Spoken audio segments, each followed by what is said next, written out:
എറണാകുളം കാക്കനാട് വാഴക്കാല മൂലേപ്പാടം റോഡിൽ വയോധികയെ മരിച്ച നിലയിൽ കണ്ടെത്തി. മൂലേപ്പാടം സ്വദേശി ഐഷയാണ് വീടിനുള്ളിൽ മരിച്ച നിലയിൽ കണ്ടെത്തിയത്. മൃതദേഹത്തിന് 2 ദിവസത്തെ പഴക്കമുണ്ട്. മരണത്തിൽ ദുരൂഹതയുണ്ടെന്ന് ബന്ധുക്കൾ ആരോപിച്ചു. റാഫി കരീം കൊച്ചിയിൽ നിന്ന് ചേരുന്നു വിവരങ്ങളുമായി. റാഫി, ഈ മൃതദേഹത്തിന് 2 ദിവസത്തെ പഴക്കമുണ്ട്, മാത്രമല്ല ശരീരത്തിൽ മൃതദേഹത്തിൽ പൊള്ളലേറ്റ പാടുകളുണ്ട് എന്നുകൂടി പറയുന്നു. അതിലാണ് ഇപ്പോൾ ഒരു ദുരൂഹത സംശയിക്കുന്നത് കുടുംബം. എന്താണ് നമുക്ക് ലഭിക്കുന്ന വിവരങ്ങൾ? പോലീസ് അന്വേഷണം തുടങ്ങിക്കഴിഞ്ഞോ?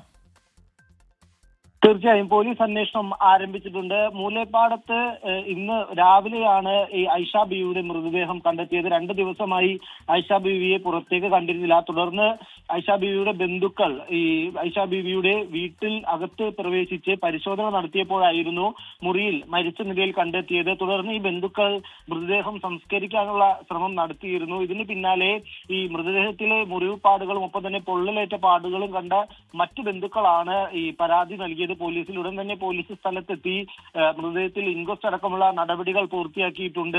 ഈ ഐഷ ബീവിയെ ഏറ്റവും ഒടുവിൽ ആളുകൾ കണ്ടത് 2 ദിവസം മുൻപാണ്. പിന്നീട് ഐഷ ബീവിയെ കണ്ടിട്ടില്ല.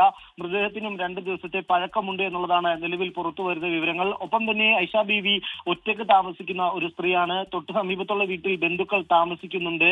എന്നാൽ ഇതുമായി ബന്ധപ്പെട്ടുകൊണ്ട് ഈ മൃതദേഹം ബന്ധുക്കൾ പെട്ടെന്ന് സംസ്കരിക്കാനുള്ള ഒരു ശ്രമം നടത്തിയതാണ് ഇത്തരത്തിലുള്ള സംശയത്തിന്റെ ഒരു കാരണം പ്രധാനമായും പറയുന്നത്. ഒപ്പം തന്നെ ഈ മൃതദേഹത്തിൽ കണ്ടെത്തിയ മുറിവുകൾക്ക് കൃത്യമായ മറുപടി അത് നൽകാൻ ബന്ധുക്കൾക്കും കഴിഞ്ഞിട്ടില്ല. അതുകൊണ്ട് തന്നെയാണ് പോലീസ് ഈ സംഭവവുമായി ബന്ധപ്പെട്ടുകൊണ്ട് ചില സംശയങ്ങൾ, അത് കാര്യമുള്ള സംശയങ്ങളാണ് എന്ന് തന്നെ പറയുന്നതും. ഇതുമായി ബന്ധപ്പെട്ട് എന്തായാലും അന്വേഷണം ആരംഭിച്ചിട്ടുണ്ട്. നാളെ പോസ്റ്റ്മോർട്ടം നടപടികൾ പൂർത്തിയാക്കും. പോസ്റ്റ്മോർട്ടത്തിന് ശേഷമായിരിക്കും മരണകാരണം അടക്കമുള്ള കാര്യങ്ങളിൽ വ്യക്തത വരിക.